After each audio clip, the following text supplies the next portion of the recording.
I mean, I think this format will work regardless, but if ever there was a great time to trial it and get everybody on board with it, it is now in 2018 when, in Munster in particular, the teams are so evenly matched, it's so open, and every game could go either way, give or take, and like we're just getting these do or die last 10 minutes again and again and again. So I mean, I'd say it's even surpassed your pretty high expectations. 100%. I even get goosebumps thinking about the matches over the past few weeks. Like you show up in the press box early and let's say you bump into someone who's doing analysis for someone else, and they're all, you know, what do you think's going to happen today? And you're like, well, Tipperary, I mean, they have the better players, but they could lose by 10 points or they could win by 10 points. Who knows what's going to happen at the moment? And like the press box in the Gaelic grounds for Limerick Tip, it's kind of way back where the press are, where the written press are. So I tend to go upstairs where the radio are, and I have WLR FM on one side of me and Tip FM on the other side, and they're both, you know, it's pandemonium for their team, and you're being drawn into that excitement as well. Leinster's actually been, I mean, the last couple of weeks it's kind of settled down a little bit, but the first day Kilkenny against Dublin was incredible, brilliant, and then Kilkenny going to Galway, even though Galway were always the better team. Like, there were great games and great occasions, and it's a great time. The worry is just in a couple of weeks it feels like it's fallen over a cliff edge and it's done.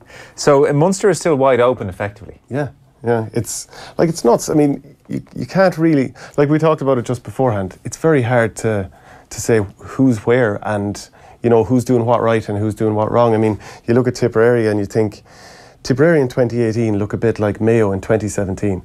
You know, they're shambling along, but all of a sudden they could take off, or someone could just finish them off. You just really don't know, and now they're reliant on other results. Yeah. I mean, Waterford, we had them all written off, and I think this is one of the few times in GAA that a team was genuinely written off, and I think Dan Shanahan's poor mouthing on the show about all the injuries probably helped, but they came out and gave a rip-roaring performance, and you know, it's just like... It's almost like an angry Waterford performance in some way, and I think their first 10, 11 efforts all went over the bar. It was an unbelievable start. So let's talk Waterford-Tipperary first then. It was an amazing game, and obviously not without its controversy. 222 to 222 in the end.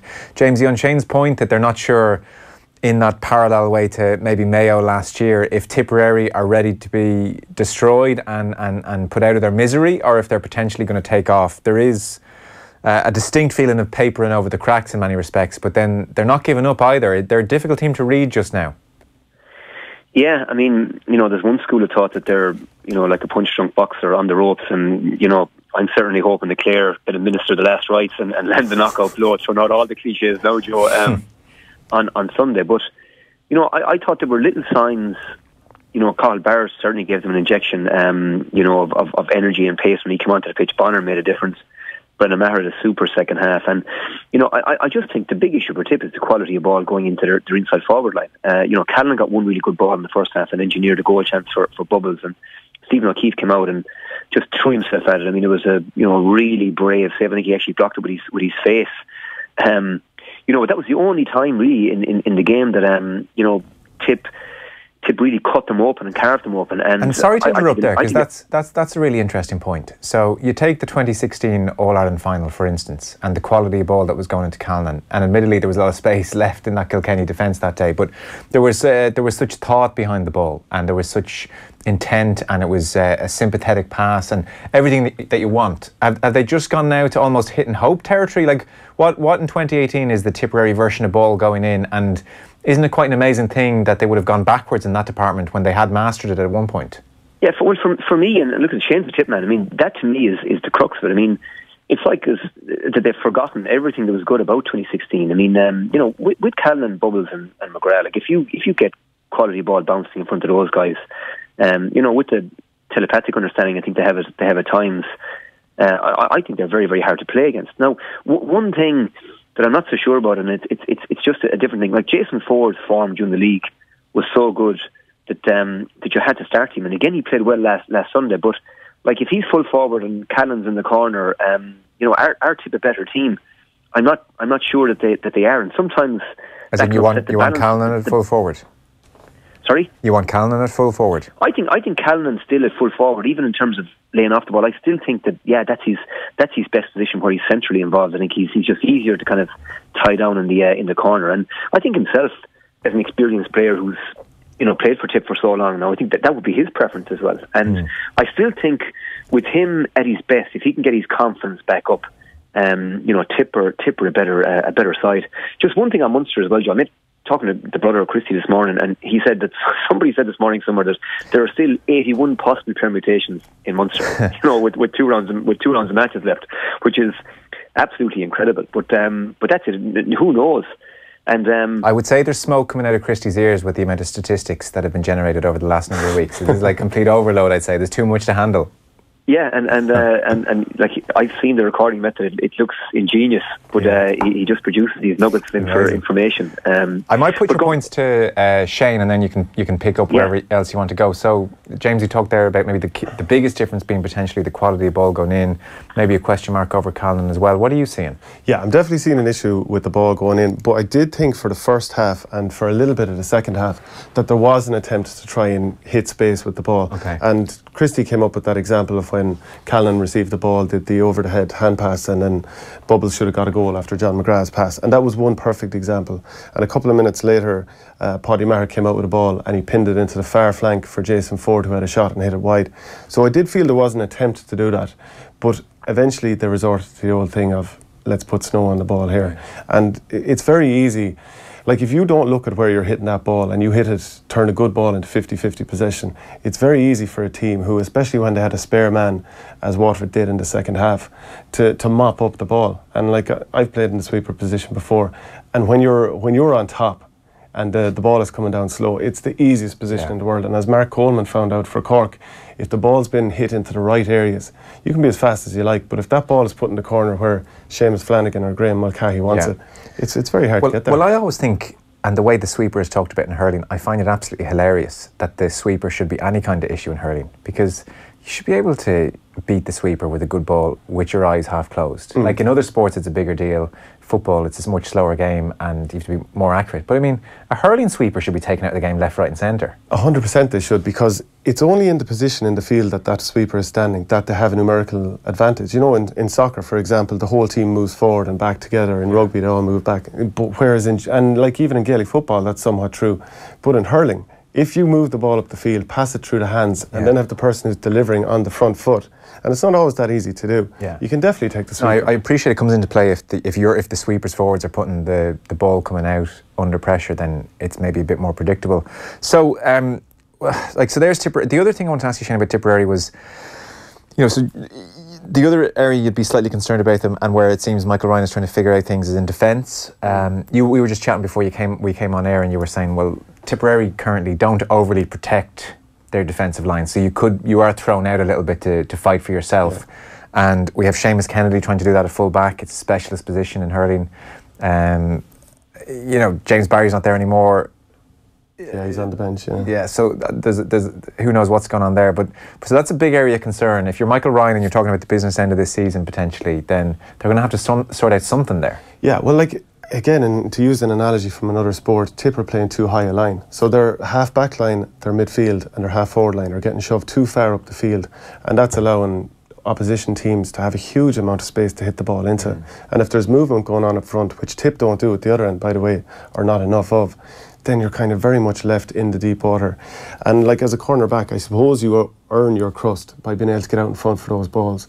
But when the opposition team is able to pick exactly where to hit it, it's so difficult. Seamus Kennedy's done actually quite well. Like, at the start of the game, Tom Devine scored 1-2 and he was all over him. But late on in the game, when Tip really needed it, Kennedy started winning ball. I don't think he's the biggest issue. I think Sean O'Brien had an okay game, a couple of mistakes, but did pretty well. Michael Cahill had quite a tough time, and he's had a tough time all year. Now, he was actually starting to win his battle with Patrick Curran just before he was taken off. But I think it's pretty obvious that Cahill Barrett has to come in at cornerback the next day. Okay. So Barrett in, and then it's not so much, say, Kennedy and O'Brien in the personnel, maybe just a lack of protection might be more. Yeah, I mean, just sit back a little bit deeper. Now, Joe Dwyer went off with a shoulder problem. He played wing back.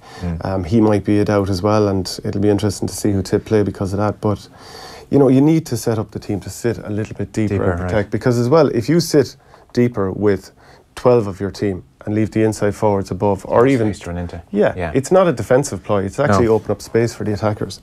Devine, by the way, using a synthetic hurl, actually. We must do have you played with one of the synthetic hurls? Not the one he played with, but I have in the past, and you get a great strike out of it. He's the word, it seemed to be almost better. Yeah, well, I suppose some people, like the touch is more forgiving, I think, with Ash. I mean, you touch it, it's an instant touch, it feels lovely. Right. The synthetic ones, they're okay, but the ball tends to bounce off a little bit harder. I find the touch isn't as instant. Right. Have you used a synthetic one, Jamesie? Which we all may have to, I don't. Everybody may have to if Ash keeps going at its current rate.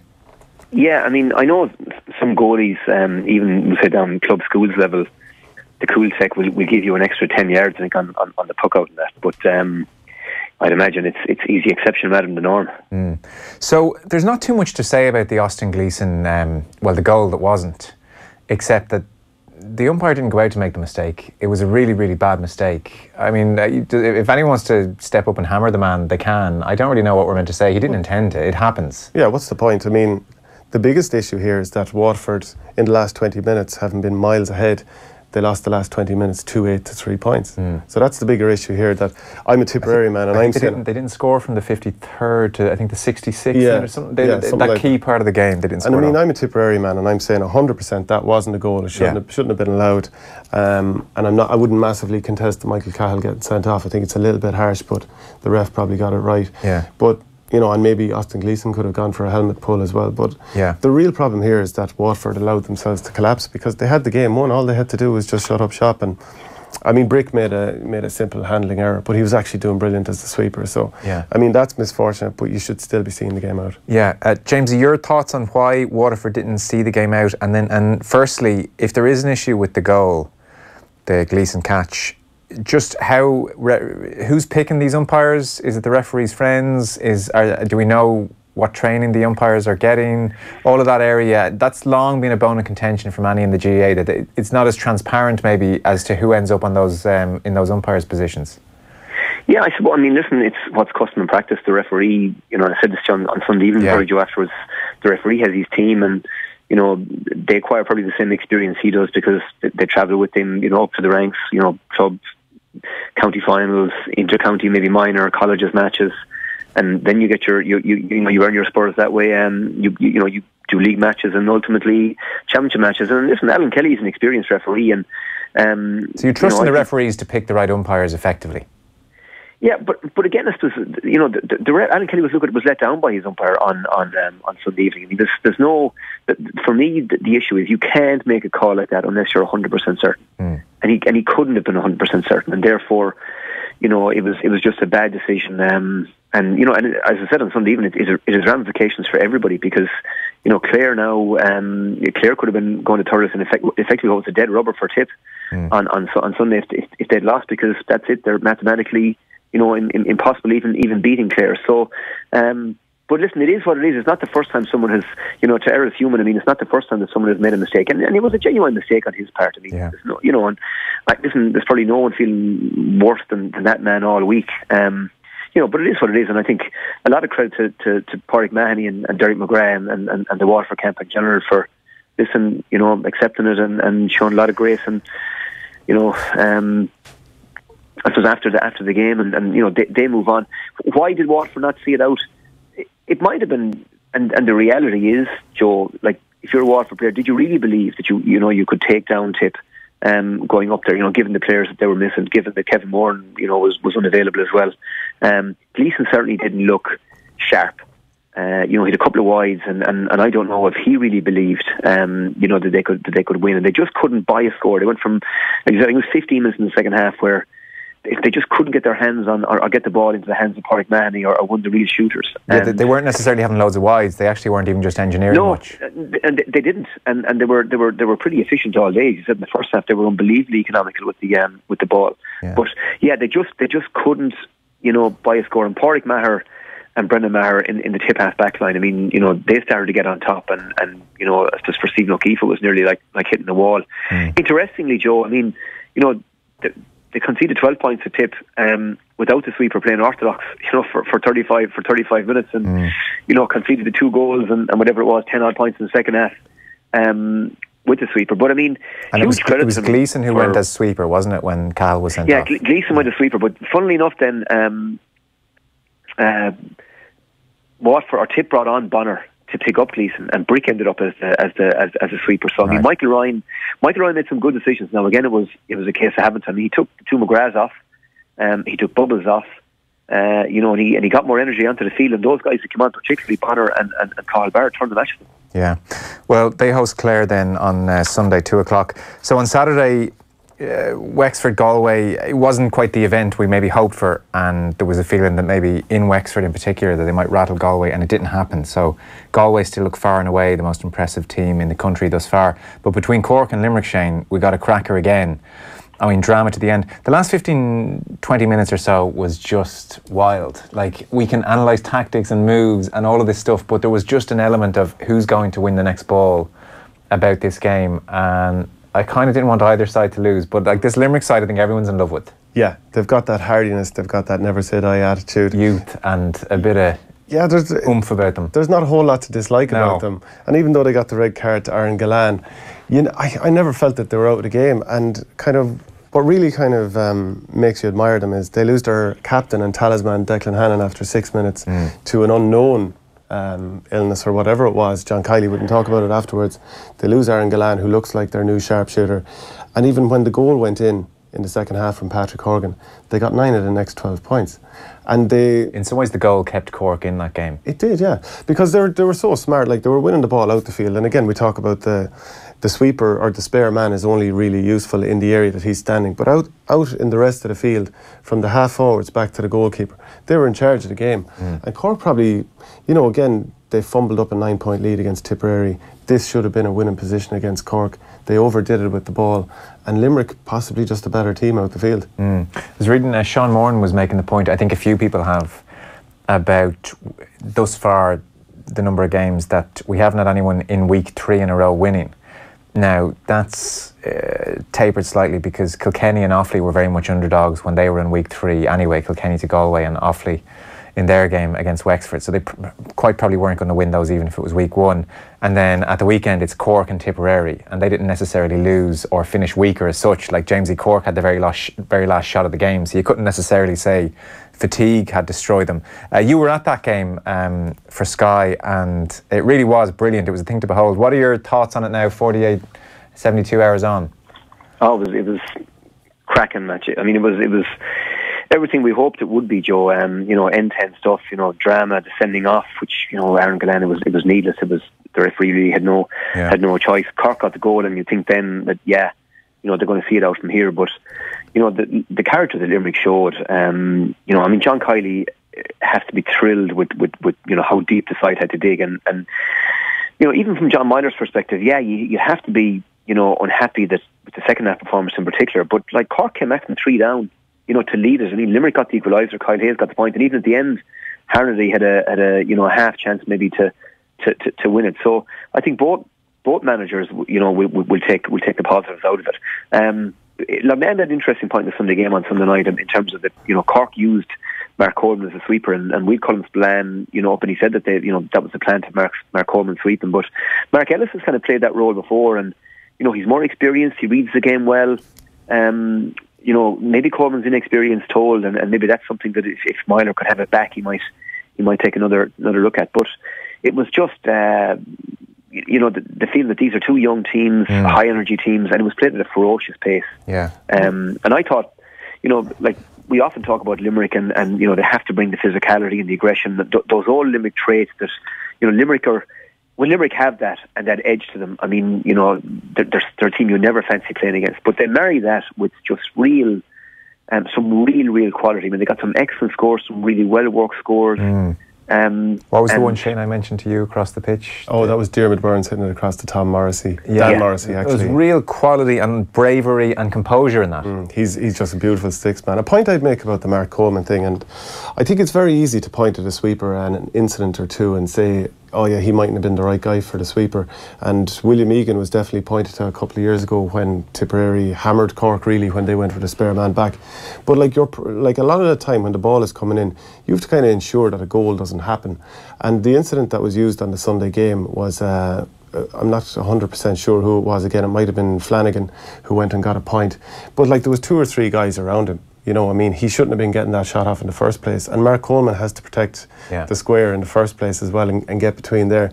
So I didn't necessarily agree with that. And also last year... Well, I think too often in analysis, if you pick out an isolated incident or two, Yeah. that's not good enough. You have to show a trend. If you're making a point about someone, how they're using a sweeper or what they're doing in a game, unless there's 5 or 6 examples or 7 examples and you pitch them together, then I'm sorry, I'm not buying your point. And they don't do enough of trends. It's like one example and that somehow proves the point. Yeah, and as well on the hurling show we do every Friday at 12:30, little plug there.